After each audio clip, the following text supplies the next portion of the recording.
Lorsque mon fils m'a dit qu'il était enfin libre à ce qu'il croyait être mes funérailles, j'ai senti mon cœur se briser en 1000 morceaux. Quelques jours plus tard, j'étais là, vivante, tapie dans l'ombre de ma propre demeure, le regard posé sur lui alors qu'il vendait mes meubles anciens comme s'il s'agissait de vulgaires objets de vide-grenier. C'est à ce moment précis que j'ai réalisé que je n'avais pas élevé un fils, mais nourri un vautour qui n'attendait que ma mort. Si vous regardez ceci, abonnez-vous et dites-moi d'où vous venez, car cette histoire de trahison est bien plus profonde que tout ce que vous avez pu voir dans votre feuilleton préféré, et croyez-moi, vous ne devinerez jamais où elle nous mène. Je m'appelle Margaret Whitmore, et pendant 67 ans, j'ai cru comprendre le sens du mot famille. Je me suis trompée. Tout a commencé il y a 3 mois, quand les mots du médecin m'ont frappé de plein fouet. Madame Whitmore, les analyses révèlent des anomalies préoccupantes. Nous devrons effectuer des examens plus approfondis. Je suis sortie de ce cabinet avec la sensation que le sol s'était dérobé sous mes pieds. À mon âge, des anomalies préoccupantes ne signifiaient généralement qu'une chose, et ce n'était pas une bonne nouvelle. Cette nuit-là, je me suis assise dans mon bureau, la même pièce lambrissée d'acajou où mon défunt mari, Charles, avait bâti son empire à partir de rien, armé de sa seule détermination et de registres tachés de café. Les murs étaient tapissés de photos de notre parcours, Charles et moi le jour de notre mariage, à peine 20 ans, avec des rêves plus grands que notre compte en banque. Des photos du petit David faisant ses premiers pas, obtenant son baccalauréat, le jour de son mariage avec cette femme, Jessica. J'ai décroché le téléphone à 3 reprises avant de composer enfin le numéro de David. Quand il a répondu, sa voix a semblé distraite, comme si je l'interrompais dans quelque chose d'important. « Maman, qu'y a-t-il ? Jessica et moi sortons dîner. »« David, mon chéri, j'ai besoin de te parler de quelque chose d'important. Le médecin a trouvé. Ça peut attendre demain ? Nous avons une réservation à l'Ambroisie, et tu sais à quel point c'est difficile d'y obtenir une table. » L'Ambroisie. Le même restaurant où j'avais célébré mes 50 ans de mariage seul, car Charles était parti depuis 2 ans déjà. Le même endroit où j'avais emmené David et Jessica pour leur 5e anniversaire, réglant une note de 400 € sans sourciller, car je voulais qu'ils se sentent spéciaux. Bien sûr, mon cœur. Demain, ça ira. Mais ce demain n'est jamais venu. Du moins, pas comme je l'attendais. Le lendemain matin, je me suis réveillée avec des vertiges. Le monde tournait comme un manège, et avant que je ne puisse attraper le téléphone, tout est devenu noir. Je suis revenue à moi sur le sol de ma chambre 3 heures plus tard, ma femme de ménage Rosa hurlant en espagnol alors qu'elle appelait les urgences. Les ambulanciers ont dit que j'avais fait ce qu'ils appellent un épisode cardiaque. Pas tout à fait une crise cardiaque, mais la façon dont mon corps me disait de ralentir. De mon lit d'hôpital, j'ai rappelé David. Cette fois, c'est Jessica qui a répondu. « Oh, Margaret, David est en réunion toute la journée. Tu sais à quel point son travail est important. Mais ne t'inquiète pas, nous viendrons te voir bientôt. » Viendront te voir bientôt. J'étais à l'hôpital depuis 6 heures, et il viendrait bientôt. C'est là qu'une première fissure est apparue dans mon monde. Je suis sortie de l'hôpital le lendemain contre l'avis du médecin. Rosa s'est occupée de moi comme une mère poule, mais je ne pouvais me défaire du sentiment que quelque chose avait fondamentalement changé. J'avais construit toute ma vie autour de l'idée que la famille passait avant tout, que l'amour entre une mère et un fils était incassable. Charles disait que je gâtais David, mais quelle mère ne veut pas donner à son enfant tout ce qu'elle n'a jamais eu ? Je lui avais tout donné. Des écoles privées, des colonies de vacances en Suisse, une bourse complète pour HEC Paris. Quand il a obtenu son diplôme, je lui ai offert un poste au sein de Whitmore Industries, la société que Charles et moi avions bâtie, d'un simple contrat de construction à un empire de plusieurs millions d'euros s'étendant à l'immobilier, à l'industrie et à la technologie. Je pensais lui assurer le succès. Maintenant, je me demande si je ne lui avais pas simplement appris que tout dans la vie devait lui être servi sur un plateau d'argent. La deuxième fissure est apparue une semaine plus tard. Je passais en revue d'anciens documents financiers quand j'ai remarqué quelque chose d'étrange. Les livres de la société montraient plusieurs retraits importants que je ne me souvenais pas avoir autorisés.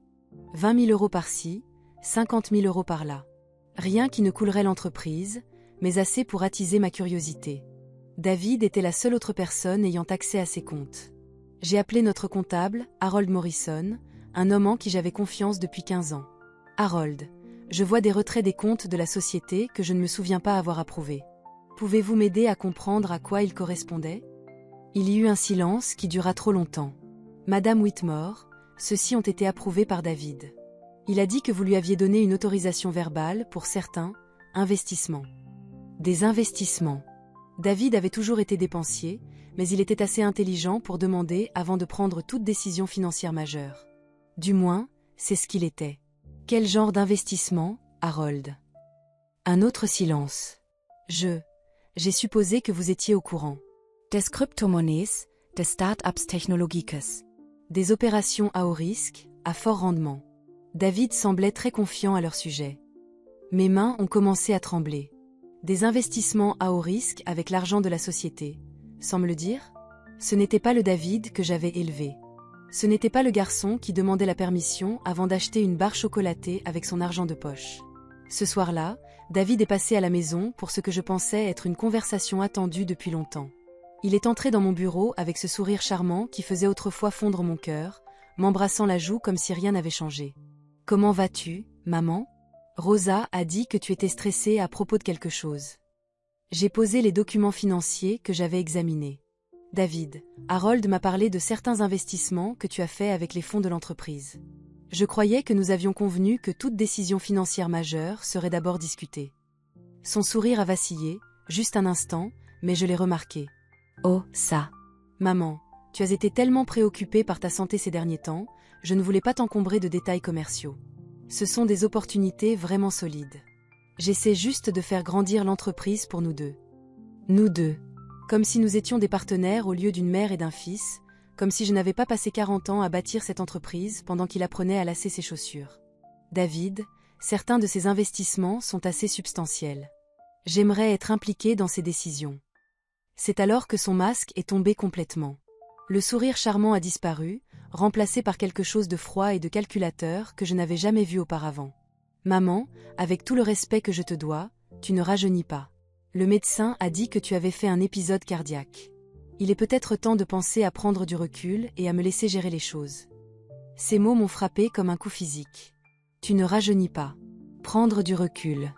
Cela venait du fils pour qui j'avais consacré ma vie, du garçon qui se glissait dans mon lit pendant les orages, qui pleurait quand il s'écorchait le genou et que seul moi pouvais le consoler. David, j'ai 67 ans, pas 97. Et cette entreprise a besoin d'un nouveau leadership, maman. Jessica et moi en avons parlé, et nous pensons qu'il serait peut-être préférable que tu commences à profiter de ta retraite. Tu as travaillé si dur pendant si longtemps. Tu mérites de te détendre. Jessica et moi en avons parlé. C'était ça, le véritable poison dans le puits. Jessica, qui avait épousé mon fils il y a 6 ans, les yeux brillants d'ambition et le cœur rempli de calculs. Jessica, qui avait commencé à poser des questions subtiles sur mon testament à peine un mois après leur mariage. Jessica, qui semblait toujours orienter les conversations vers mes projets éventuels pour la succession. J'ai regardé mon fils, je l'ai vraiment regardé, et pour la première fois en 34 ans de sa vie, je n'ai pas reconnu la personne qui se tenait devant moi. Ce n'était pas le chagrin qui parlait, ni le stress, ni même un malentendu. C'était du calcul. Un calcul froid et méthodique. « Je vois », dis-je doucement. « Et qu'est-ce que vous proposez exactement, Jessica et toi ?» Il eut la décence d'avoir l'air mal à l'aise, mais pas assez pour s'arrêter de parler. « Nous pensons que tu devrais envisager de nous céder le contrôle opérationnel de l'entreprise. Tu resterais la propriétaire, bien sûr, mais je gérerais les décisions au quotidien. Et peut-être pourrions-nous examiner une sorte d'arrangement de logement pour que tu n'aies plus à te soucier de l'entretien de cette grande maison. » Un arrangement de logement. Il voulait me placer et prendre mon entreprise. L'entreprise que son père et moi avions bâtie de nos propres mains, travaillant 18 heures par jour et vivant de peu et de rêves.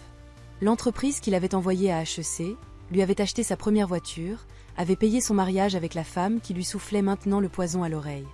Je me suis levée de derrière le vieux bureau de Charles, le même bureau où nous avions signé notre premier contrat majeur, où nous avions célébré notre premier million d'euros de chiffre d'affaires, où j'avais pleuré seule après les funérailles, réalisant que je devrais tout gérer par moi-même. « David, je pense que tu devrais partir. » Il a eu l'air sincèrement surpris, comme s'il ne comprenait pas pourquoi je n'étais pas reconnaissante de sa généreuse offre de prendre tout ce pour quoi j'avais travaillé et de m'enfermer quelque part loin des regards. « Maman, ne sois pas dramatique. Nous essayons juste de t'aider. Sors de ma maison. » La 3e fissure est apparue cette nuit-là, lorsque je n'ai pas pu dormir et que j'ai décidé de faire quelque chose que je n'avais jamais fait en 34 ans de maternité. J'ai décidé de découvrir qui était vraiment mon fils. J'ai commencé par les ordinateurs de l'entreprise. David avait toujours été négligent avec les mots de passe, et après quelques essais, j'ai réussi à accéder à son compte de messagerie. Ce que j'y ai découvert a fait passer mon épisode cardiaque pour un inconvénient mineur. Courriel après courriel entre David et Jessica, remontant à 2 ans. Pas des lettres d'amour, ni des projets de dîner, ni la correspondance normale entre mari et femme. C'étaient des discussions stratégiques concernant ma mort. La vieille ne vivra pas éternellement, avait écrit Jessica. Il faut être malin. S'assurer que nous sommes bien positionnés le moment venu. Maman a parlé de mettre à jour son testament, a répondu David. Nous devrions peut-être l'encourager à le faire le plus tôt possible, avant que sa santé ne se détériore. Sa santé se détériore. Il parlait de mon déclin comme s'il était inévitable, comme s'il planifiait un krach boursier ou un changement de temps. Mais le pire restait à venir. Il y a 3 semaines, Jessica avait envoyé à David un message qui m'a glacé le sang. Mon amour, j'ai fait quelques recherches. Savais-tu que si quelqu'un décède de cause naturelle, surtout quelqu'un ayant eu des problèmes cardiaques récents, il y a rarement d'autopsie détaillée. Surtout si la famille n'en demande pas. Juste une pensée. J'ai lu ce message 5 fois, espérant à chaque fois l'avoir mal compris. Mais il n'y avait pas de malentendu. Ma belle-fille cherchait comment échapper à la justice après un meurtre. Mes mains tremblaient tandis que je faisais défiler d'autres messages. Ils avaient discuté de ma routine quotidienne, notant que je prenais généralement mon café matinal seul dans le bureau avant l'arrivée de Rosa. Ils avaient recherché mes médicaments, cherchant d'éventuelles interactions. Ils avaient même calculé combien de temps il faudrait à quelqu'un pour me trouver si je m'effondrais dans la maison. Ils n'attendaient pas seulement ma mort. Ils prévoyaient de la provoquer. La 4e fissure, celle qui a tout brisé, est apparue lorsque j'ai trouvé le message le plus récent, envoyé la veille. Il est temps, avait écrit Jessica. L'épisode cardiaque était une parfaite couverture. Tout le monde s'attend à ce qu'elle en fasse un autre bientôt. Il nous suffit de nous assurer que ce soit le bon type d'épisode. La réponse de David était simple. Je sais. Ce week-end. Quand Rosa rendra visite à sa sœur. Ce week-end. Rosa rendait toujours visite à sa sœur le dimanche. Cela me laissait 3 jours pour trouver comment rester en vie et démasquer les monstres portant les visages de ma famille. J'ai imprimé chaque courriel, chaque SMS, chaque élément de preuve que j'ai pu trouver. Puis j'ai fait quelque chose qui aurait semblé impossible une semaine auparavant. J'ai appelé mon avocate, mon médecin et mon frère Robert, et je leur ai dit que je devais disparaître. « Margaret, de quoi parles-tu » a demandé Robert quand je l'ai appelé à minuit. « Disparaître comment ?»« J'ai besoin que tout le monde me croie morte, Bobby. C'est le seul moyen de découvrir la vérité sur David et Jessica. C'est de la folie. Même s'ils ont dit des choses terribles. Ils prévoient de me tuer, Bobby. Ce week-end. J'ai des preuves. » Le silence à l'autre bout du fil s'est étiré si longtemps que j'ai cru que la connexion avait été coupée. Finalement, la voix de mon frère est revenue, calme et mortellement sérieuse. « Qu'est-ce que tu as besoin que je fasse ?» Le plan que nous avons concocté sortait tout droit d'un roman policier. Mon médecin, Thomas Chen, était l'ami de Charles depuis 20 ans. Quand je lui ai montré les courriels, son visage est devenu blanc comme un linge. « Margaret, nous devons appeler la police. » Avec quoi ? Ils n'ont encore rien fait concrètement. Ces courriels pourraient être considérés comme des blagues ou des discussions théoriques. Mais s'ils me croient morte, ils révéleront leur vraie nature. Le docteur Chen a fixé les courriels imprimés pendant un long moment. Ce que vous proposez est extrêmement risqué. Si quelque chose tourne mal. Si je ne le fais pas, je serai morte d'ici lundi de toute façon. Au moins de cette manière, j'aurai une chance de les démasquer avant qu'ils ne fassent du mal à quelqu'un d'autre. Mon avocate, Patricia Vance, était plus difficile à convaincre. Elle a fait les 100 pas dans son bureau pendant 10 minutes après que j'ai exposé le plan, marmonnant sur l'éthique et les implications légales. Mais Patricia était avec Charles et moi depuis le début. Elle nous avait vu lutter pour payer les salaires au premier jour, nous avait vu célébrer chaque étape, m'avait tenu la main aux funérailles de Charles. Ils veulent ma mort, Patricia. Mon propre fils veut ma mort pour de l'argent. Si je ne le fais pas, il n'y aura plus personne à poursuivre en justice. Elle a cessé de faire les 100 pas et m'a regardé avec l'expression que je me souvenais de ses débuts en tant que notre avocate, féroce, protectrice et absolument terrifiante pour quiconque menaçait ses clients. De quoi as-tu besoin ? La logistique était étonnamment simple. Le docteur Chen déclarerait que j'avais subi un événement cardiaque majeur et que j'étais décédée chez moi. Robert trouverait mon corps et appellerait les ambulanciers. Patricia s'occuperait du certificat de décès et des arrangements funéraires. Le directeur des pompes funèbres, Michael Santos, était un ami de la famille depuis des années et était suffisamment horrifié par les courriels pour accepter la supercherie. Je serais incinérée immédiatement. Une cérémonie à cercueil fermé avec une urne remplie de cendres de cheminée. Pendant ce temps, je logerais dans la maison d'amis de Michael, observant et attendant de voir ce que David et Jessica feraient quand ils penseraient s'être tirés d'affaire après un meurtre. Le plus difficile fut de laisser Rosa me croire morte. Elle était avec notre famille depuis 12 ans, et lui mentir me semblait être une trahison de plus. Mais le chagrin de Rosa devait être réel, sinon David et Jessica ne croiraient jamais à la supercherie. Le vendredi soir, j'ai pris mon dernier dîner dans ma propre salle à manger. Je me suis assise au bout de la table où Charles et moi avions organisé des dîners de Noël, des fêtes d'anniversaire et des célébrations d'affaires. Où David avait soufflé les bougies sur d'innombrables gâteaux d'anniversaire, où j'avais annoncé ses fiançailles avec Jessica, où j'avais cru que nous construisions un héritage d'amour et de famille.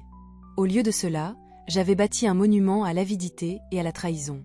Le samedi matin, Rosa est partie rendre visite à sa sœur comme prévu. À midi, j'ai pris 2 de mes somnifères prescrits, pas assez pour me faire du mal, mais suffisamment pour ralentir mon pouls et ma respiration à des niveaux presque indétectables. Le docteur Chen est arrivé à 12h30, pile à l'heure. Êtes-vous sûre de cela, Margaret? J'ai pensé au sourire froid de David lorsqu'il m'avait dit que je ne rajeunissais pas. J'ai pensé à Jessica faisant des recherches sur les méthodes de meurtre.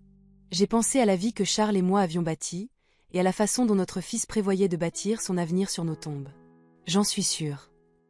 À 1h15, Robert a découvert mon corps dans le bureau. Ses cris étaient réels. Même s'il savait que c'était faux, me voir allongé immobile sur le sol a déclenché une véritable panique. Les ambulanciers sont arrivés en quelques minutes, le docteur Chen m'a déclaré morte d'insuffisance cardiaque, et Margaret Whitmore a officiellement cessé d'exister. Mais j'étais bel et bien vivante, et j'étais sur le point de découvrir que le fils que j'avais élevé était capable de choses encore pires que ce que j'avais imaginé. Depuis la maison d'amis de Michael, j'ai assisté à mes propres funérailles 3 jours plus tard. David se tenait au bord de la tombe dans son meilleur costume noir, Jessica s'accrochant à son bras dans une robe de créateur qui coûtait probablement plus que le salaire mensuel de la plupart des gens. Ils avaient invité tout le monde, partenaires commerciaux, vieux amis, parents éloignés qui n'avaient pas parlé à notre famille depuis des années. Et ils ont parfaitement joué leur rôle. David a prononcé un éloge funèbre émouvant sur sa mère bien-aimée qui avait tant travaillé et tant sacrifié. Jessica a pleuré joliment dans un mouchoir en soie. Si je n'avais pas connu la vérité, même moi j'aurais cru qu'ils étaient sincèrement en deuil. Mais je connaissais la vérité. Et cette nuit-là, quand ils ont cru que personne ne les regardait, j'ai vu le vrai David et la vraie Jessica émerger. Le spectacle était sur le point de commencer, et j'avais une place au premier rang pour ma propre destruction. Cette première nuit après mes funérailles, j'étais assise dans la maison d'amis de Michael Santos avec une paire de jumelles et le cœur brisé, regardant mon fils et sa femme célébrer ma mort comme s'ils venaient de gagner au loto. À travers les fenêtres de ce qui était autrefois ma maison, je pouvais les voir danser dans mon salon, réellement danser.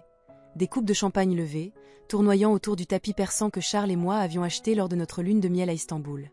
Jessica avait déjà troqué sa tenue de deuil noir pour une robe de cocktail rouge qui criait la célébration, pas le deuil. Et David? David était au téléphone, faisant les 100 pas avec un sourire si large qu'il semblait que son visage allait se fendre en deux. Je ne pouvais pas entendre ce qu'il disait, mais je n'en avais pas besoin. Son langage corporel me disait tout. La façon dont il gesticulait sauvagement de sa main libre, la façon dont il renversait la tête en arrière et riait, la façon dont il continuait de pointer du doigt des choses dans la maison comme s'il planifiait déjà des rénovations. Ma maison. La maison où je l'avais soignée pendant la varicelle et aidé avec ses devoirs d'algèbre et appris à nouer une cravate pour son premier entretien d'embauche. Il la traitait comme s'il venait d'hériter de Disneyland Paris. Vers minuit, j'ai vu Jessica sortir son ordinateur portable et commencer à faire des listes.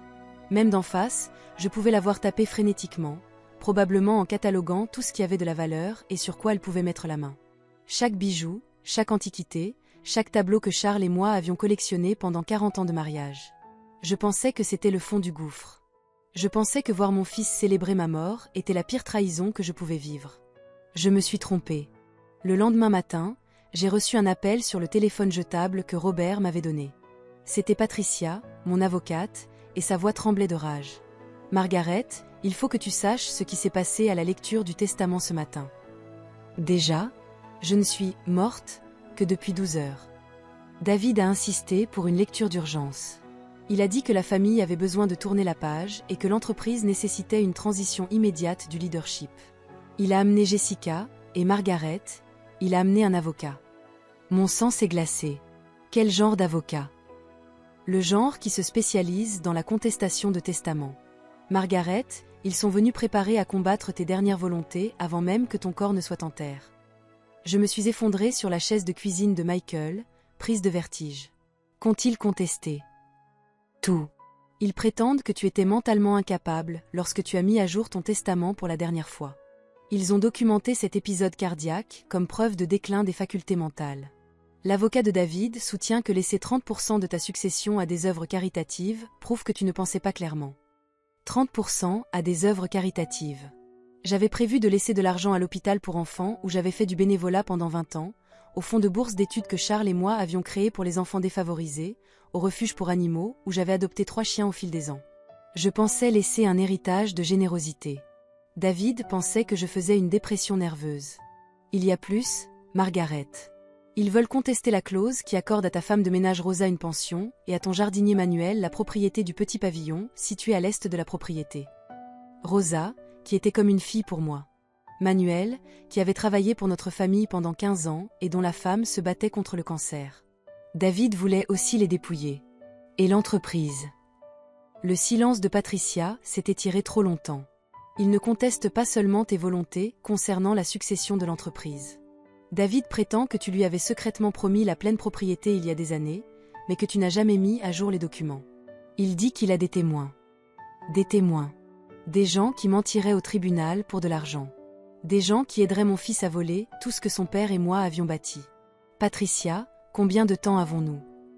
S'ils font passer cela rapidement devant le tribunal des successions, et si leurs allégations d'incapacité mentale tiennent. Margaret, ils pourraient avoir le contrôle de tout d'ici 60 jours. 60 jours. 2 mois pour voir mon fils démanteler 40 ans de ma vie et laisser Rosa et Manuel sans rien. 2 mois pour voir anéanti le travail caritatif que j'avais prévu. 2 mois pour que David et Jessica s'en tirent après une tentative de meurtre et héritent de millions d'euros par la même occasion. C'est là que j'ai réalisé qu'être morte ne suffisait pas. Je devais être plus maligne. Patricia, j'ai besoin que tu fasses quelque chose pour moi. Quelque chose qui va paraître fou. Plus fou que de simuler ta propre mort. J'ai besoin que tu organises une rencontre avec David et son avocat. Dis-leur qu'il y a une complication avec le testament, quelque chose à propos d'un codicille que j'aurais prétendument signé juste avant de mourir. Quelque chose qui pourrait invalider toutes leurs réclamations. Margaret, il n'y a pas de codicille. Il y en aura un. Les 3 jours suivants furent une leçon magistrale sur la façon dont l'avidité peut consumer ce qui reste de l'âme humaine. De ma cachette, j'ai vu David et Jessica dévaliser ma maison comme des vautours s'acharnant sur une carcasse. Jessica a commencé par mes bijoux. Je les regardais fouiller ma chambre avec des sacs poubelles, y jetant colliers, boucles d'oreilles et bracelets, y compris ma bague de fiançailles, que j'avais laissée sur la table de nuit dans ma hâte de simuler ma mort, comme s'il s'agissait de vulgaires sucreries. Elle a brandi le collier de perles de ma grand-mère, celui que j'avais promis à ma première petite fille un jour, et elle a carrément ri.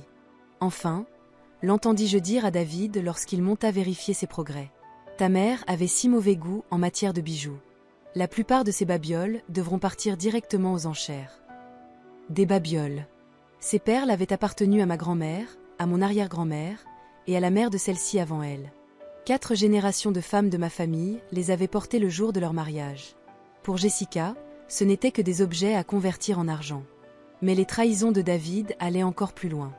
Je les regardais dans mon bureau, le bureau de Charles, jeter 40 ans de documents professionnels comme s'il s'agissait de prospectus. Des contrats que nous avions lutté pour remporter, des photos d'inauguration et de cérémonie de pose de première pierre, des prix de la Chambre de commerce et d'industrie et d'associations professionnelles reconnues. Il les a tous jetés dans des cartons marqués « poubelle », sans même y jeter un coup d'œil. Mais il a soigneusement conservé chaque document financier, chaque relevé bancaire, chaque certificat d'action. Ceux-là ont été rangés dans sa mallette avec un respect que la plupart réservent aux reliques sacrées. Le pire moment est arrivé mercredi matin. Je regardais à travers des jumelles quand j'ai vu David traîner quelque chose jusqu'au trottoir qui me fit pousser un véritable sanglot. C'était le bureau de Charles. Le bureau en acajou où nous avions bâti notre empire, où j'avais tenu David bébé tandis que je travaillais tard dans la nuit, où j'avais signé toutes les décisions majeures ces 2 dernières années depuis la mort de Charles. David le jetait comme un déchet, le remplaçant par une sorte de monstruosité moderne et élégante que Jessica avait apparemment choisie en ligne. J'ai vu des inconnus passer et examiner le bureau, caressant le bois que Charles avait poli chaque dimanche matin pendant 30 ans. Un jeune couple le chargea dans sa camionnette, sans doute ravi de trouver une si belle pièce gratuitement. Il n'avait aucune idée qu'il emportait les fondations d'un empire, l'hôtel où les rêves s'étaient transformés en réalité. C'est à ce moment-là que j'ai su que cette guerre ne concernait plus seulement l'argent. Il s'agissait de nous effacer complètement, Charles et moi, d'anéantir toute trace de notre existence afin que David et Jessica puissent prétendre avoir tout construit eux-mêmes. Mais ils avaient commis une erreur cruciale. Dans leur hâte de réclamer leur héritage, ils avaient oublié que certaines personnes ne peuvent être achetées, intimidées ou trahies. Rosa fut la première faille dans leur crime parfait. Je l'ai vue arriver au travail ce jeudi matin, 3 jours après mes funérailles, s'attendant à entretenir la maison comme elle l'avait fait pendant 12 ans. Au lieu de cela, elle a trouvé Jessica en train de changer les serrures. « Madame Jessica, qu'est-ce que vous faites ?» J'entendais la voix de Rosa d'en face, confuse et blessée. « Oh, Rosa. Je suis désolée, mais nous n'aurons plus besoin de vos services. David et moi avons décidé de restructurer le personnel de maison. » Restructure. Rosa avait nettoyé les sous-vêtements de Jessica, préparé ses plats préférés et écouté ses plaintes surtout, de la météo au choix de décoration démodée de sa belle-mère. Maintenant, elle était restructurée, hors d'existence. Mais Madame Whitmore, elle m'a laissé de l'argent dans le testament. Elle m'a promis une pension. Le rire de Jessica était comme de la glace qui craque. « Rosa, ma chère, il y a quelques complications avec le testament de Madame Whitmore. Des problèmes juridiques. J'ai peur que cette pension ne se concrétise pas finalement. » J'ai vu le visage de Rosa se froisser. Cette femme qui m'avait tenue quand je pleurais Charles, qui m'avait préparé une soupe spéciale quand je me remettais de mon épisode cardiaque, qui m'avait traité comme une famille pendant plus d'1 décennie. Jessica la volait avec la même cruauté désinvolte qu'elle aurait utilisée pour écraser une mouche. Cet après-midi-là, j'ai enfreint mes propres règles et pris contact. Rosa marchait vers l'arrêt de bus, portant un carton avec ses quelques affaires personnelles de la maison. Une tasse à café que je lui avais offerte pour Noël, une photo de ses petits-enfants, une petite plante qu'elle gardait sur le rebord de la fenêtre de la cuisine. Elle semblait brisée, ayant vieilli de 10 ans en une seule matinée. Je me suis arrêtée à côté d'elle dans la voiture de location que Robert m'avait procurée, portant des lunettes de soleil et un foulard, comme un personnage de film d'espionnage. « Rosa !» Elle a levé les yeux, et un instant j'ai cru qu'elle allait s'évanouir. Ses yeux s'écarquillèrent, puis encore plus, puis elle se signa comme si elle voyait un fantôme. Ce qu'elle était, je suppose. « Señora Margaret ?» « Mais vous êtes. Je suis bien vivante, Rosa, et j'ai besoin de votre aide. » Nous sommes allés dans un petit café de l'autre côté de la ville, loin de quiconque pourrait nous reconnaître. Autour d'un café et de larmes, les siennes surtout, bien que j'en ai versé quelques-unes moi aussi, je lui ai tout raconté. Les emails, le complot de meurtre, la fausse mort, la contestation du testament. Rosa a écouté avec l'intensité d'une femme dont le monde avait été bouleversé 2 fois en 1 semaine. Quand j'ai eu fini, elle est restée silencieuse pendant un long moment, remuant le sucre dans son café et réfléchissant. Finalement, elle a levé les yeux vers moi avec un feu que je n'avais jamais vu auparavant. « Sonora, qu'est-ce que vous avez besoin que je fasse ?» Le plan que nous avons élaboré était d'une simplicité magnifique. Rosa continuerait à paraître dévastée et sans emploi, mais elle commencerait aussi à contacter d'autres personnes que David et Jessica exploitaient. Le jardinier Manuel, dont ils essayaient de voler la petite maison. Les employés de longue date de Whitmore Industries qui étaient contraints à une retraite anticipée pour faire de la place aux amis de Jessica. Les fournisseurs et entrepreneurs à qui l'on annonçait soudainement que leurs services n'étaient plus nécessaires. Le chagrin fait parler les gens, et Rosa était très douée pour écouter. En 2 jours, elle avait découvert un réseau de trahison qui faisait paraître ma propre situation presque insignifiante. David avait systématiquement licencié quiconque dans l'entreprise était loyal envers Charles et moi, les remplaçant par des personnes sans mémoire institutionnelle qui ne poseraient pas de questions gênantes sur l'argent manquant de ses investissements. Jessica avait contacté tous nos amis de la famille, inventant des histoires larmoyantes sur la façon dont je les avais laissés dans une situation financière terrible et demandant des prêts qu'elle n'avait aucune intention de rembourser. Mais la révélation la plus choquante est venue de Manuel. « Sonora Margaret », me dit Rosa quand elle m'appela vendredi soir, « Manuel, il m'a raconté quelque chose de très étrange. La nuit avant que vous ne mouriez, il a vu Monsieur David dans la maison de jardin. Très tard, peut-être 2 heures du matin. Il mettait quelque chose dans le compost derrière les roses. Quelque chose dans le compost. Quelque chose que David ressentait le besoin d'enterrer au milieu de la nuit, quelques heures seulement avant que je ne sois censée avoir mon épisode cardiaque fatal. Rosa, j'ai besoin que tu demandes à Manuel s'il se souvient exactement où David creusait. Samedi matin, j'ai rencontré Manuel à l'aube au parc Riverside, à 3 km de la maison. Il était terrifié, regardant par-dessus son épaule toutes les quelques secondes, comme s'il s'attendait à ce que David surgisse de derrière un arbre. « Sonora Margaret, je pensais que vous étiez morte. J'ai pleuré pendant 3 jours. Je sais, Manuel. Je suis désolée. Mais j'ai besoin de savoir ce que David a enterré dans ton jardin. L'anglais de Manuel n'était pas parfait, mais sa mémoire était limpide. Il m'a dessiné une carte montrant exactement où il avait vu David creuser, et il a accepté de récupérer ce qui était enterré pendant que David et Jessica étaient à la recherche d'une maison sur la Côte d'Azur. Ce que Manuel a trouvé m'a littéralement fait frôler la crise cardiaque. C'était une petite fiole en verre, le genre utilisé pour les médicaments liquides. Et selon l'étiquette de prescription, elle contenait de la digitaline. Un médicament pour le cœur qui, à la mauvaise dose, pouvait déclencher exactement le genre d'épisode cardiaque qui m'aurait prétendument tué. La fiole était vide, mais il y avait un résidu à l'intérieur. Un résidu que David avait prévu de glisser dans mon café du matin, exactement comme Jessica l'avait recherché en ligne. Je tenais cette fiole dans mes mains tremblantes et j'ai enfin compris toute l'étendue de leur trahison. Ils n'avaient pas seulement prévu de voler mon argent, ils avaient prévu de me tuer avec mes propres médicaments, sachant que mon récent épisode cardiaque ferait passer cela pour des causes naturelles. Si je n'avais pas simulé ma mort, je serais déjà vraiment morte. Cet après-midi-là, j'ai convoqué une réunion d'urgence avec Patricia, Robert et le Dr Chen. Quand je leur ai montré la fiole, le visage du Dr Chen est devenu livide. « Margaret, c'est une tentative de meurtre. Nous devons appeler la police immédiatement. » Pas encore. Si nous les appelons maintenant, David et Jessica prétendront simplement qu'ils n'ont aucune idée de la façon dont cette fiole est arrivée là. C'est ma parole contre la leur, et je suis censée être morte.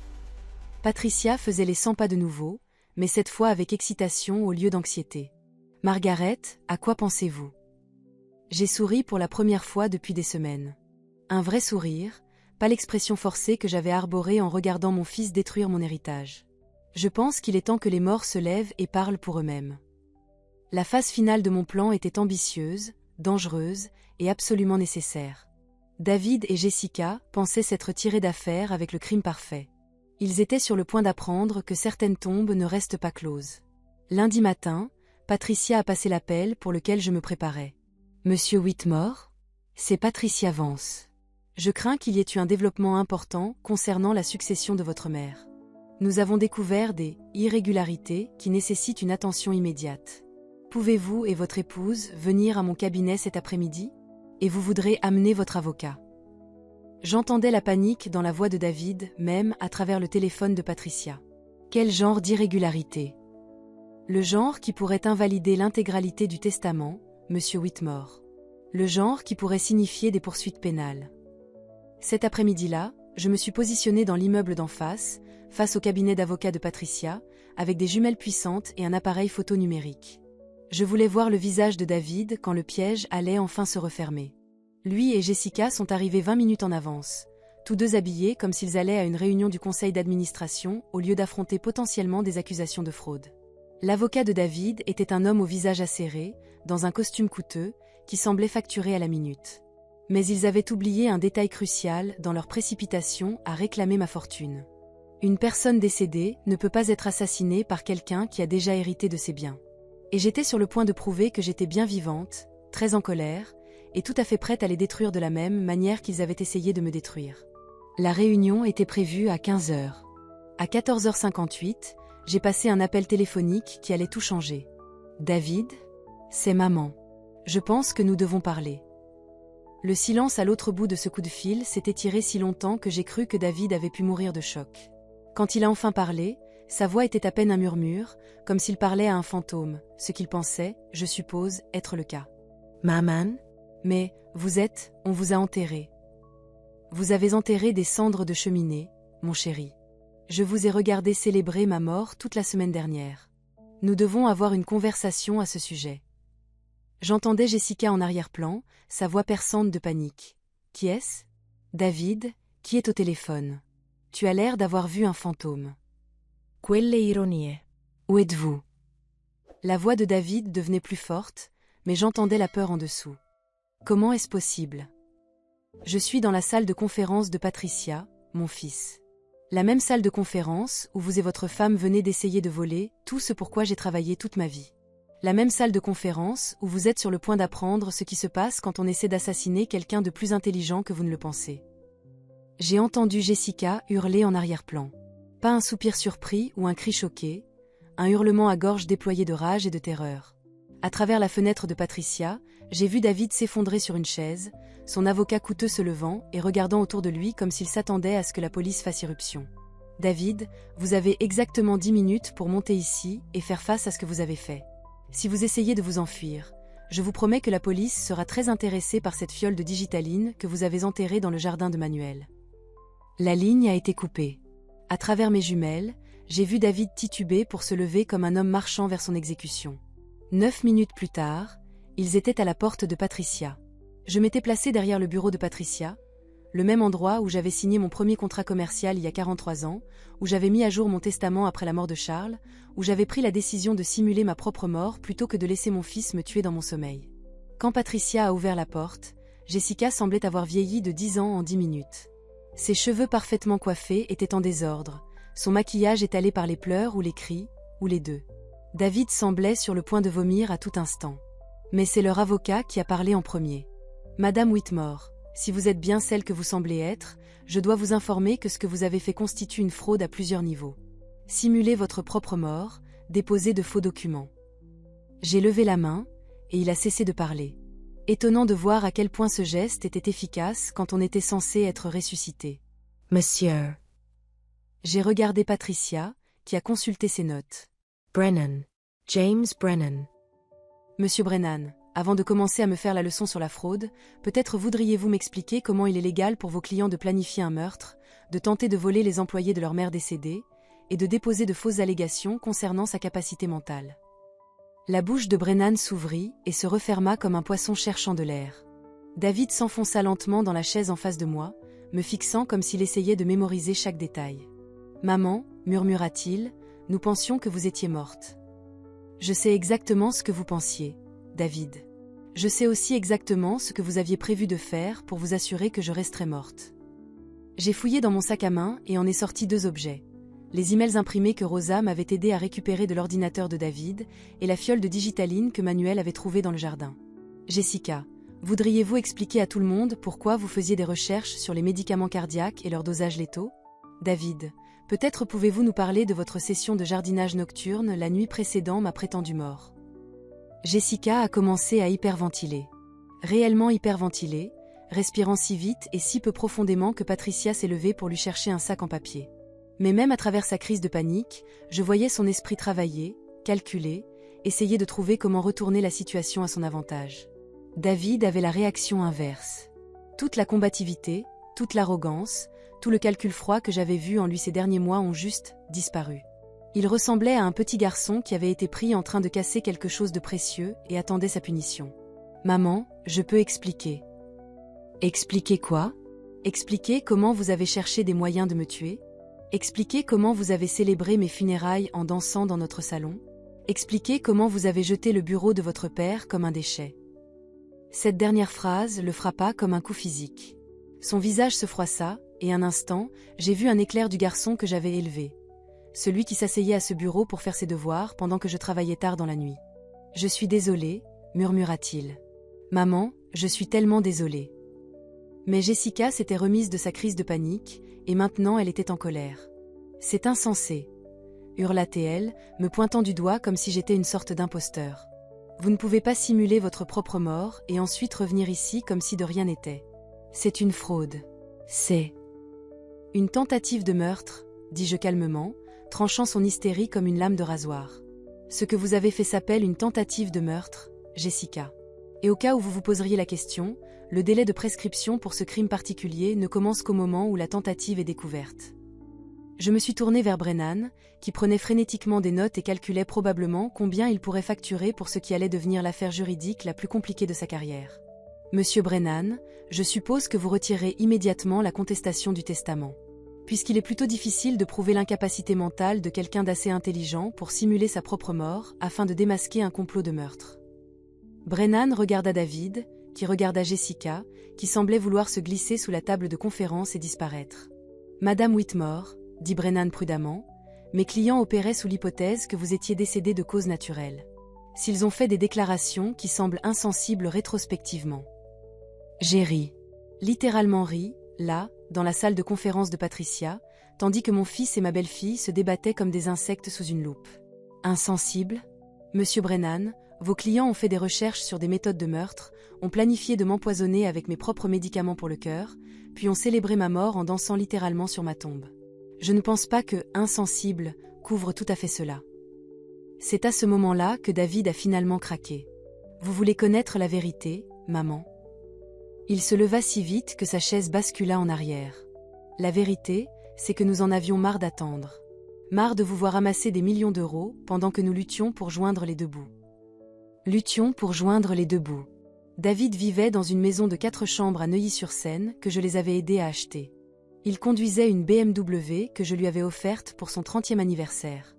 Il n'avait jamais travaillé un seul jour de sa vie en dehors du poste dans l'entreprise que je lui avais offert sur un plateau d'argent. Nous aussi avons des rêves, continua-t-il, sa voix devenant plus forte et plus désespérée. Nous voulons voyager, lancer notre propre entreprise, avoir de belles choses. Mais vous vous accrochiez à tout, vous contrôliez tout, nous faisant mendier des miettes comme si nous étions des employés plutôt que votre famille. David. La voix de Patricia trancha son monologue comme une épée. Je vous conseille fortement de cesser de parler immédiatement. Mais il était au-delà d'écouter des conseils. 34 ans à faire semblant d'être le fils parfait l'avait finalement brisé, et tout le mal qui était en lui se répandait comme le venin d'un abcès percé.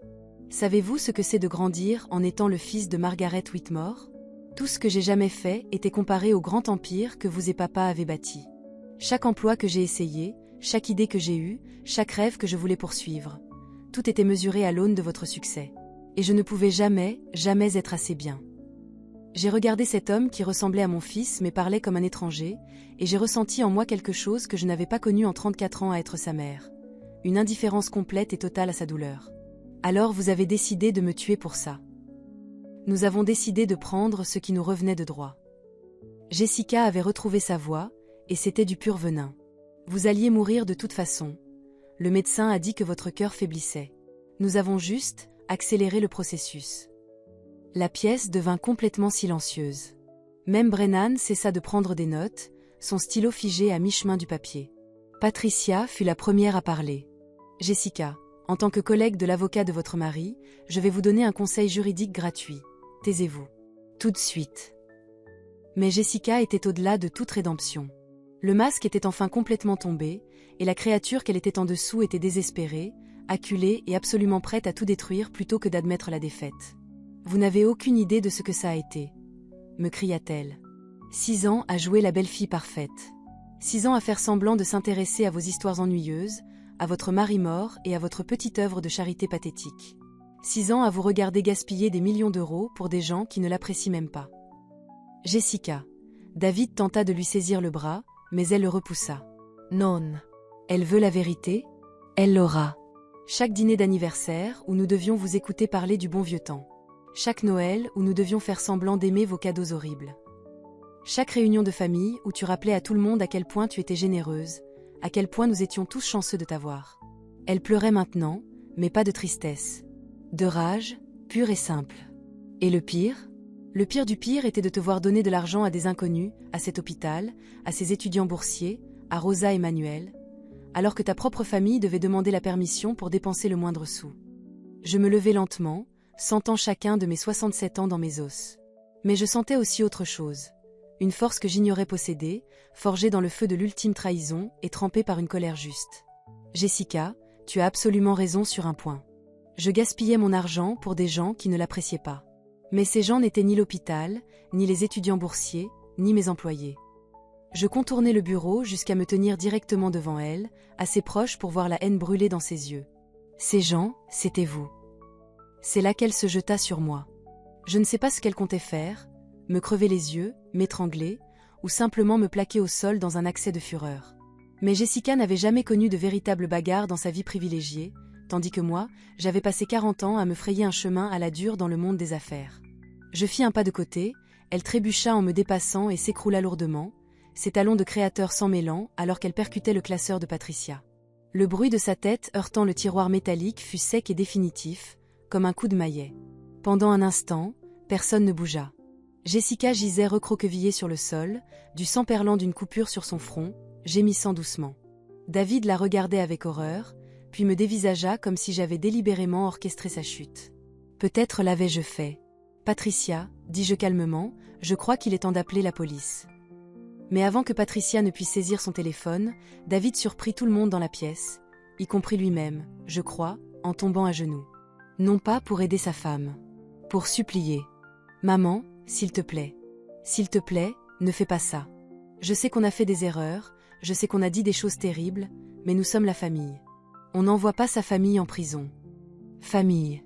Le mot avait un goût de cendre dans ma bouche. David, tu as cessé d'être ma famille le jour où tu as décidé que je valais plus morte que vivante. Je ferai n'importe quoi, murmura-t-il, les larmes coulant sur son visage. Je rendrai tout, je déménagerai, je ne te contacterai plus jamais. S'il te plaît, ne détruis pas ma vie. Je regardais cet homme qui avait jadis été le centre de mon univers, qui avait été ma raison de vivre durant les jours les plus sombres après la mort de Charles, qui avait représenté tous les espoirs et tous les rêves que j'avais jamais eus pour l'avenir. Et je ne sentis rien. Ni colère, ni tristesse, pas même déception. Juste un vaste espace vide là où mon amour pour mon fils avait l'habitude de résider. David, tu as détruit ta propre vie le jour où tu as décidé que la mienne était superflue. Je me tournai vers Patricia, qui composait déjà le 17. Patricia, assurez-vous qu'il fasse venir des secouristes pour Jessica. Et appelez le commissaire Morrison. Il voudra voir ce flacon de digitaline personnellement. Tandis que nous attendions l'arrivée de la police, je me dirigeais vers la fenêtre de Patricia et regardais la ville où Charles et moi avions bâti notre empire. Où nous avions élevé notre fils. Où j'avais cru créer un héritage de travail acharné, d'intégrité et d'amour familial. Au lieu de cela, j'avais créé 2 monstres qui m'auraient assassiné pour de l'argent et auraient dormi paisiblement ensuite. Mais j'avais aussi appris quelque chose sur moi-même que je n'avais jamais su auparavant. J'étais plus forte que je ne l'avais jamais imaginé. Assez forte pour déjouer des aspirants meurtriers. Assez forte pour ressusciter de ma propre tombe. Assez forte pour affronter la destruction de tout ce que j'avais cru de ma famille et rester debout. Les sirènes de police se rapprochaient. Dans quelques minutes, mon fils et ma belle-fille seraient arrêtés pour tentative de meurtre, escroquerie et complicité. La contestation du testament serait rejetée. Rosa et Manuel obtiendraient leur pension. Les associations caritatives recevraient leurs dons. Et Margaret Whitmore obtiendrait quelque chose qu'elle n'avait jamais eu auparavant, une liberté complète et totale. Mais d'abord, j'avais une dernière révélation à faire. Un ultime rebondissement qui garantirait que David et Jessica comprendraient à quel point ils avaient été déjoués. David, dis-je en me détournant de la fenêtre. Il y a autre chose que tu devrais savoir. Il leva les yeux de là où il était agenouillé à côté de sa femme à demi consciente, l'espoir vacillant dans son regard comme s'il pensait que je pourrais montrer de la pitié après tout. Quoi, maman? Je souris, le même sourire que j'avais eu quand il avait 5 ans et qu'il m'avait demandé comment fonctionnaient les tours de magie. Les 20 000 € que tu as volés pour tes investissements en crypto-monnaie? Les 50 000 pour ces startups technologiques? J'étais au courant de tout depuis le début. Son visage devint livide. J'ai surveillé chacune de tes transactions depuis 2 ans, David.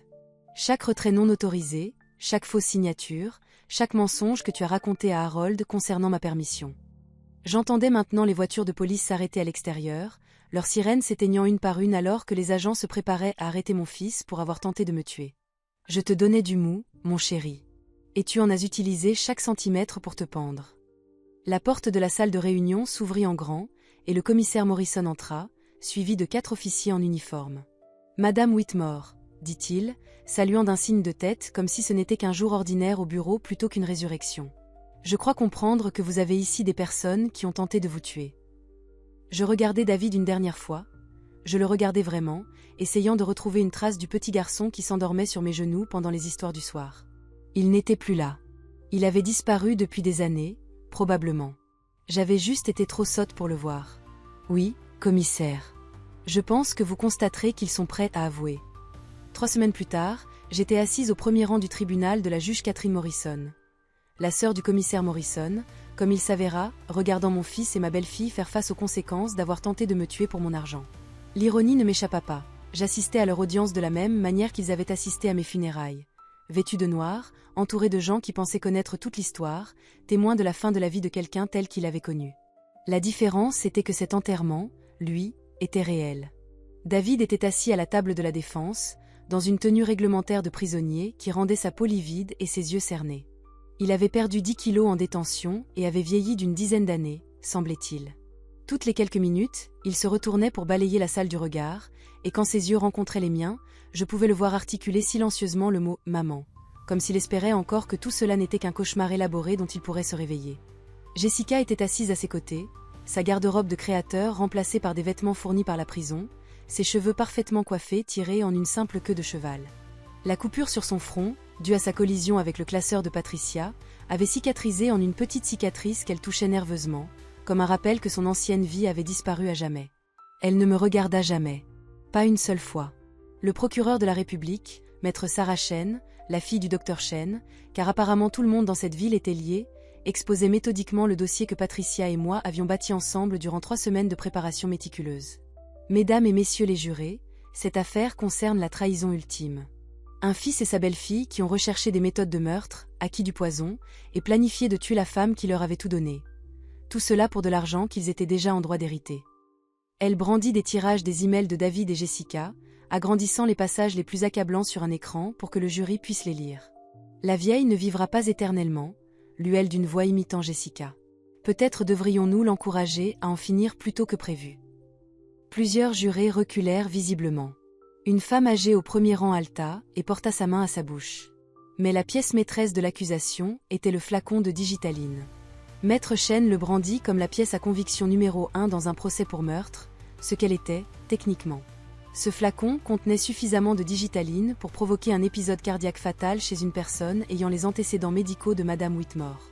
Le prévenu, David Whitmore, a enterré cette preuve dans le jardin de sa mère quelques heures seulement avant qu'elle ne doive boire son café matinal. Un café qui aurait été empoisonné avec cette substance. L'avocat de David, un avocat commis d'office nommé Marcus Webb, qui avait remplacé le coûteux maître James Brennan dès que les biens de mon fils avaient été gelés, se leva faiblement. Objection, Madame la juge. L'accusation spécule sur ce qui aurait pu se passer. Aucun crime n'a été réellement consommé. La juge Morrison regarda Maître Webb comme s'il venait de suggérer que la tentative de meurtre n'était pas vraiment un crime. Maître Webb, la tentative de meurtre reste un meurtre aux yeux de la loi. Le fait que Madame Whitmore ait été suffisamment astucieuse pour éviter d'être tuée ne rend pas vos clients moins coupables. Rejeté. J'eus presque de la pitié pour Maître Webb. On lui avait confié un dossier impossible. Défendre 2 personnes qui avaient avoué avoir planifié un meurtre devant des témoins et dont le crime avait été documenté par écrit. Mais il faisait de son mieux avec ce qu'il avait. Madame la juge, mes clients subissaient un stress financier sévère. Le comportement dominateur de Madame Whitmore et ses menaces de les déshériter ont créé une situation de désespoir. Maître Webb. La voix de la juge Morrison aurait pu geler de la lave. Soutenez-vous sérieusement que le stress financier justifie d'empoisonner sa mère? Pas justifie, Madame la juge. Explique. Il y a une différence entre le mal et le désespoir. C'est alors que je me levai. Je n'avais pas prévu de prendre la parole durant l'audience de condamnation. Patricia m'avait déconseillé de le faire, disant que ma déclaration de la victime serait lue par le greffier et qu'un témoignage personnel pourrait me faire paraître vindicative. Mais entendre l'avocat de mon fils qualifier la tentative de meurtre de « désespoir » déchaîna quelque chose en moi. Madame la juge, puis-je m'adresser à la cour? La juge Morrison eut l'air surprise, mais hocha la tête. Madame Whitmore, vous avez le droit de vous exprimer en tant que victime dans cette affaire. Je me dirigeai vers la barre des témoins, les jambes plus fermes que depuis des mois. La salle d'audience était plongée dans un silence de mort. Pas même le bruissement habituel des papiers ou les conversations chuchotées qui emplissaient la plupart des procédures judiciaires. Je regardais la galerie bondée. Rosa était assise au 3e rang, les larmes coulant sur son visage. Manuel était à ses côtés, tenant son chapeau à 2 mains comme s'il était à l'église.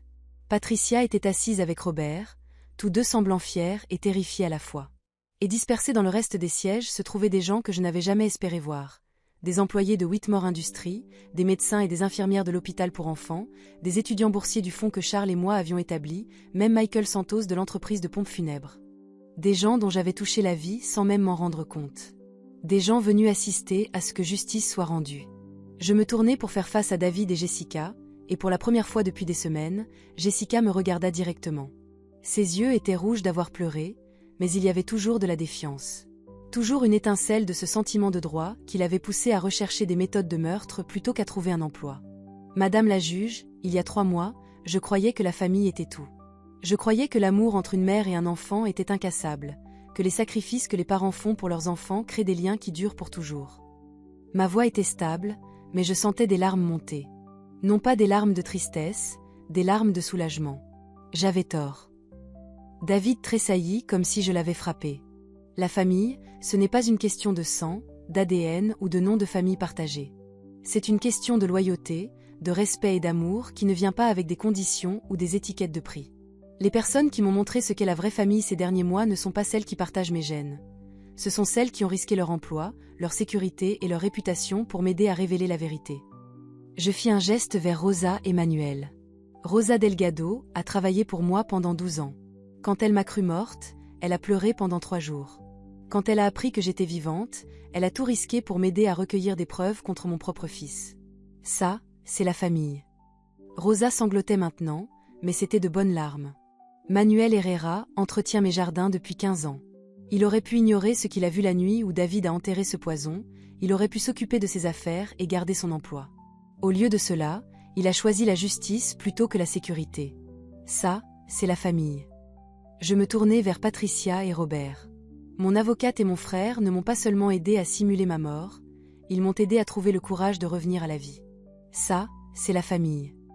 Finalement, je regardai directement David. Il pleurait maintenant, ses épaules secouées par des sanglots qui semblaient venir des profondeurs de sa poitrine. « David, tu m'as demandé de ne pas détruire ta vie. Mais, mon fils, tu as détruit ta propre vie le jour où tu as décidé que l'argent était plus important que la femme qui t'a élevé. Tu l'as détruite quand tu as choisi la cupidité de Jessica au détriment de l'amour de ta mère. Tu l'as détruite quand tu as cherché des moyens de me tuer au lieu de chercher des moyens de gagner honnêtement ce que tu voulais. » Je fis une pause, laissant le poids de ces mots s'installer dans la salle d'audience. Et Jessica.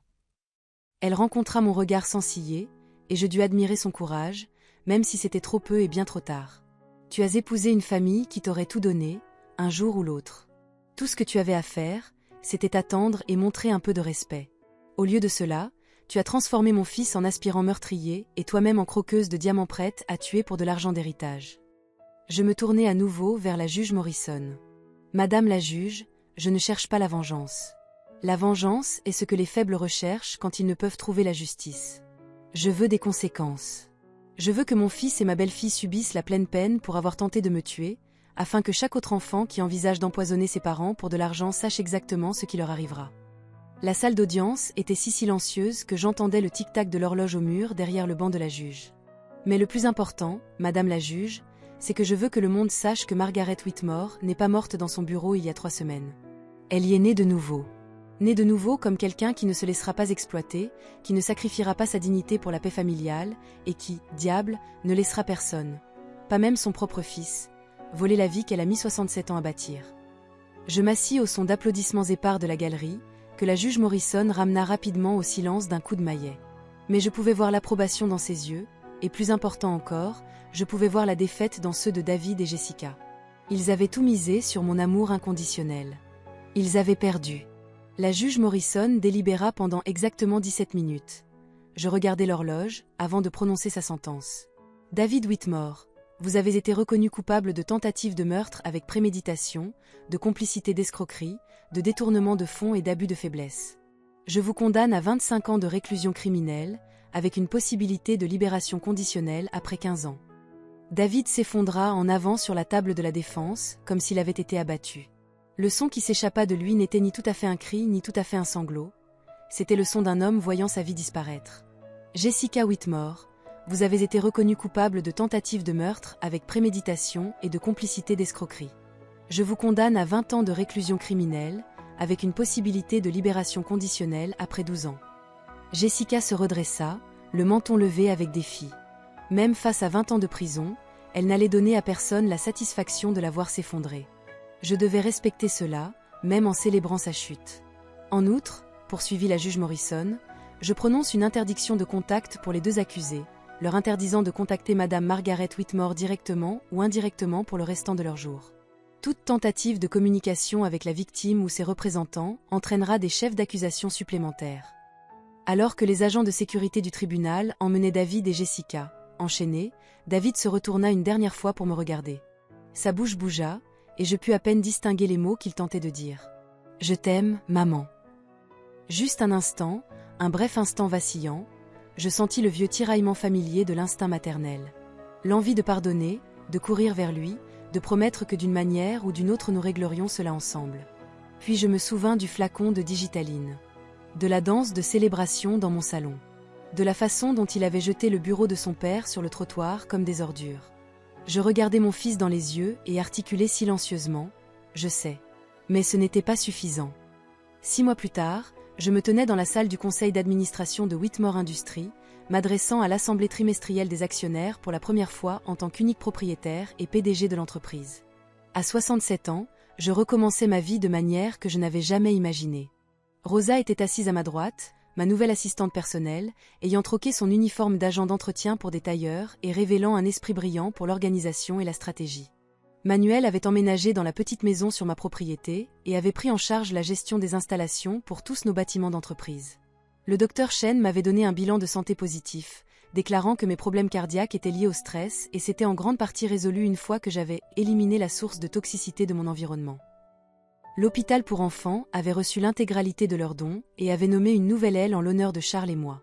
Le fonds de bourse d'études finançait des bourses complètes pour 12 étudiants par an au lieu des 6 que nous avions gérés auparavant. Le refuge pour animaux avait construit une nouvelle installation pouvant accueillir 2 fois plus d'animaux de sauvetage. Toutes les choses que David et Jessica avaient voulu voler aux œuvres caritatives prospéraient sans eux. Mais le changement le plus satisfaisant était purement personnel. J'avais fait entièrement redécorer ma chambre, remplaçant les meubles qui gardaient le souvenir des disputes avec David à propos d'argent et des plaintes passives-agressives de Jessica surtout, du nombre de fils des draps à la température de la maison. Le bureau de Charles était de retour dans le bureau, sauvé de ce jeune couple qui avait été ravi de me le revendre pour exactement ce qu'ils avaient payé. Rien. Je l'avais fait restaurer et polir jusqu'à ce qu'il brille comme le jour où Charles y avait installé son bureau pour la première fois. Et chaque matin, je m'asseyais à ce bureau avec mon café et lisais des lettres des étudiants boursiers, des notes de remerciement de l'hôpital, et des mises à jour de Rosa concernant les employés qui avaient été promus pour combler les lacunes laissées par la vague de licenciement de David. Je bâtissais à nouveau un héritage. Mais cette fois, je le bâtissais pour des gens qui le méritaient réellement. Le téléphone sur mon bureau vibra, le signal de Rosa que j'avais une visite. Je n'attendais personne, et Rosa était généralement meilleure à filtrer les appels que cela. « Madame Whitmore », vint la voix de Rosa par l'interphone, « il y a une femme ici pour vous voir. Elle dit qu'elle est journaliste pour Le Monde, et elle veut vous interviewer à propos de votre situation. » Une journaliste. J'avais réussi à maintenir l'attention des médias principalement sur les procédures judiciaires plutôt que sur le drame personnel, mais je supposais qu'il était inévitable que quelqu'un veuille creuser davantage l'histoire de la femme qui avait simulé sa propre mort pour démasquer le complot meurtrier de son fils. « Faites-la entrer, Rosa. » La femme qui entra dans mon bureau était plus jeune que je ne l'avais imaginé, peut-être une quarantaine, avec ce genre d'intelligence vive dans les yeux qui me rappelait Patricia. Elle se présenta comme Amanda Morrison. Apparemment, la famille Morrison avait pris le contrôle de l'ensemble du système judiciaire de notre ville, et elle avait clairement fait ses devoirs. « Madame Whitmore, merci d'avoir accepté de me recevoir. Je suis votre affaire depuis le début, et je dois dire que ce que vous avez fait était soit incroyablement courageux, soit incroyablement imprudent. » Je lui versai du café du service que Rosa avait préparé et me calai dans mon fauteuil. « Mademoiselle Morrison, à mon âge, il n'y a pas beaucoup de différence entre courageux et imprudent. Quand quelqu'un essaie de vous tuer, vous faites tout ce qu'il faut pour survivre. » Elle sortit un enregistreur numérique et le posa sur le bureau entre nous. « Qu'est-ce qui vous a fait décider de simuler votre mort au lieu d'aller voir la police avec les emails que vous aviez trouvés ?» On m'avait posé cette question des dizaines de fois au cours des derniers mois, par Patricia, par le commissaire Morrison, par le procureur, par le docteur Chen. Mais d'une manière ou d'une autre, assise dans mon bureau avec la présence de Charles qui persistait encore dans le grain du bois de son bureau restauré, je trouvais une réponse que je n'avais jamais donnée auparavant. « Mademoiselle Morrison, j'ai passé 40 ans à bâtir une entreprise basée sur la conviction que les gens sont fondamentalement bons, que le travail acharné, la loyauté et le traitement équitable des gens créeraient des relations durables fondées sur le respect mutuel. Quand j'ai découvert que mon propre fils, la personne que j'avais le plus aimée au monde, prévoyait de m'assassiner pour de l'argent, cela a pulvérisé toutes les certitudes que j'avais sur la nature humaine. Je marquai une pause pour siroter mon café, rassemblant mes pensées. Aller voir la police aurait été la chose logique à faire. La plus sûre. Mais la logique et la sécurité ne suffisaient plus. Je devais connaître la vérité, non seulement sur les plans de David, mais sur qui il était vraiment quand il pensait que personne ne le regardait. Amanda se pencha en avant, son enregistreur capturant chaque mot. « Et qu'avez-vous appris ?» Je souris, et c'était un vrai sourire, chaleureux, empli de la satisfaction du devoir accompli et des leçons tirées. J'ai appris que j'étais plus forte que je ne l'avais jamais imaginé. J'ai appris que la famille, ce n'est pas une question de sang, c'est une question de loyauté, d'amour et de respect. J'ai appris que certaines personnes choisiront l'argent avant toute autre chose, même la vie de leur propre mère. Je me levai et m'approchai de la fenêtre donnant sur les jardins où Manuel entretenait les roses avec le même soin que Charles leur avait prodigué pendant 30 ans. Mais surtout, mademoiselle Morrison, j'ai appris qu'il n'est jamais trop tard pour recommencer. À 67 ans, je vis enfin la vie que je souhaite vivre, entourée de personnes qui m'apprécient pour ce que je suis plutôt que pour ce que je peux leur donner. Amanda Morrison publia son article 3 semaines plus tard sous le titre « La femme qui renaît de ses cendres, comment Margaret Whitmore est devenue sa propre héroïne ». Il remporta un prestigieux prix Pulitzer pour le reportage et les droits furent acquis pour un téléfilm que je n'avais aucune intention de regarder. Mais la véritable victoire survint 6 mois plus tard, lorsque je reçus une lettre, transmise par Patricia, de David, depuis la prison. « Maman, commençait-elle, je sais que tu vas probablement jeter ceci sans le lire, mais je dois te dire que tu avais raison sur tout. Jessica a demandé le divorce le lendemain de ma condamnation. Elle a dit qu'elle ne pouvait pas être mariée à quelqu'un d'assez stupide pour se faire prendre. Elle est déjà fiancée à un avocat qu'elle a rencontré par l'intermédiaire de son défenseur en appel. Je n'étais pas surprise. Jessica avait toujours été pragmatique avant tout. J'ai eu beaucoup de temps pour réfléchir ici, poursuivait la lettre, et je comprends enfin ce que j'ai gâché.